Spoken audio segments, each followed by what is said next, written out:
নাসির ভাই, আপনার ক্রিকেটে অনেক ফ্যান আছে, আসলে এখনো সবাই চায় আপনি জাতীয় দলে খেলুন। আপনার কাছে কি মনে হচ্ছে, আপনি কি মানে কামব্যাক করতে পারবেন কিনা?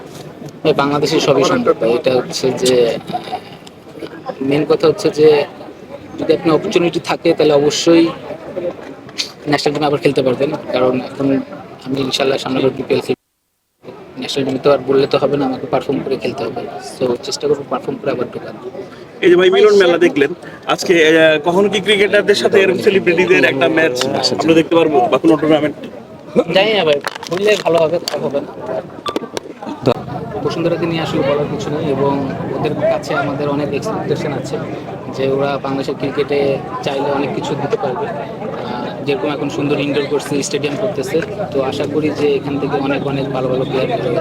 নাসির ভাই, দীর্ঘদিন আপনি বাংলাদেশ টিমে খেলেছেন। আপনি যখন বাংলাদেশ টিমে খেলেছিলেন, বাংলাদেশ টিমের হাইপটা অনেক ভালো ছিল, কিন্তু রিসেন্ট টাইমে বাংলাদেশের টিমের পারফরমেন্সটা এত বেশি ভালো না। আসলে নতুন ক্যাপ্টেন লিটন কুমার দাস, আপনার কি প্রত্যাশা থাকবে নতুন ক্যাপ্টেনের কাছে?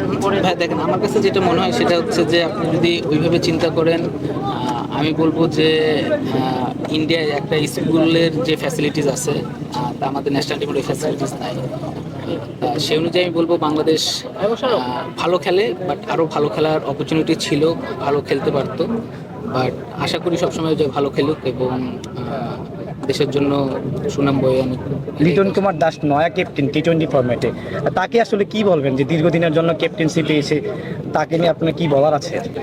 না, ক্যাপ্টেনকে নিয়ে আসলে তেমন কিছু, লিটনটা আমি পার্সোনালি চিনি, অনেক কাছ থেকে দেখছি। বাট আমার কাছে যেটা মনে হয় যে ও ও যেটা আমার বলার আর কি, যে যদি ও কখনো মানে নিজের খেলাটা খেলে তাহলে ও খুব ভালো খেলে আর কি। বাট জানি না কেন ওর কাছে আমার ব্যক্তিগত আমার অনেক এক্সপেকটেশন যে লাগছে দেখে।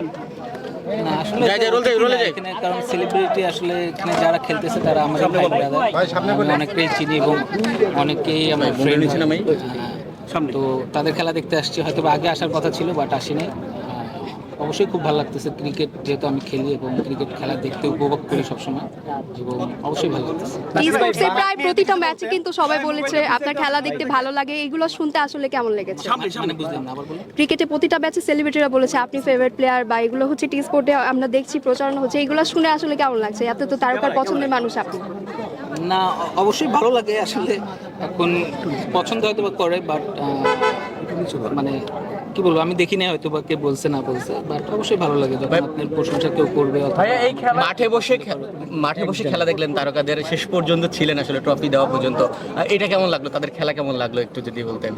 না, অবশ্যই ক্রিকেট খেলা তো মনে করেন যে এটা তো প্রফেশনাল না, তো অবশ্যই ভালো লাগলো। আর যেটা মনে হলো যে আরেকটু অর্গানাইজ হলে আরেকটু ভালো হতো। নাসির ভাই, বাংলাদেশ টিম নিয়ে এই মাঠটা কেমন লেগেছে ভাই? অবশ্যই বসুন্ধরা মাঠ তো অবশ্যই সবসময় ভালো লাগে। আমি প্রথম আসলাম, আমি আশা করিনি যে মাঠ এরকম এত সুন্দর হবে। তো আশা করি যে মানে এই মাঠে ইনশাল্লাহ আমরা প্রিমিয়ার লিগ খেলবো।